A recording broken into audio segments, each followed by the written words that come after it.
میں چاہتا ہوں تمہاری گلیاں، تمہارا محلہ یہ ثبوت دے کہ یہ مہاجروں کا علاقہ ہے. تمہیں اپنی گلیوں کی حفاظت کرنی ہے، تمہیں اپنی گلیوں میں اپنے پڑوسی کی حفاظت کرنی ہے.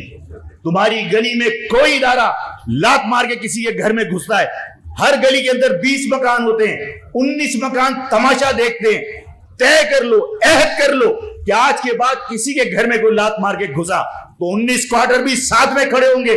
دیکھتا ہوں سارا کوئی آ کے یہاں سے گرفتاری کر لے. ہم تماشا دیکھتے ہیں. اپنے آپ کو ایک کرنے کی کوشش کرو.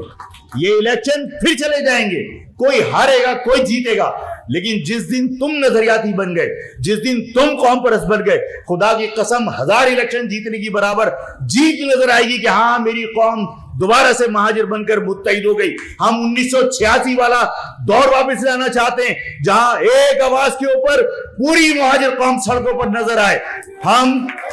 ہم اپنی قوم کو دوبارہ سے متحد کرنا چاہتے ہیں، اور اگر کوئی اتحاد قائم کر سکتا ہے تو صرف یہ پرچم کر سکتا ہے جس پرچم کی حرمت کے اوپر ہزاروں لوگوں نے اپنی جانیں قربان کی ہیں، ہزاروں لوگوں نے جیلیں کاٹی ہیں، ہزاروں لوگوں نے روپوشیاں کاٹی ہیں، گھر کے گھر تباہ ہوئے اس پرچم کے حرمت کے لیے. میں نے پہلے بھی کہا تھا میری کسی سے دشمنی نہیں ہے، نہ پٹھان سے، نہ سندھی سے، نہ بلوچی سے، نہ کسی غیر سے.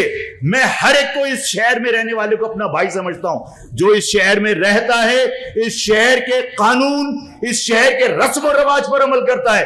اگر کوئی شخص اس شہر میں رہ کر اپنے قبائلی سسٹم کو نافذ کرنے کی کوشش کرے گا تو جب میں تمہارے قبائلی علاقے کے اندر شہری نظام نافذ نہیں کر سکتا تو اس شہر میں بھی اس شہر کا نظام چلے گا. قبائلی نظام کو میں مسرت کرتا ہوں، نہیں چلنا چاہیے. اس شہر کو نظر آنا چاہیے کہ یہ تمہارا علاقہ ہے، تمہاری گلیاں ہیں.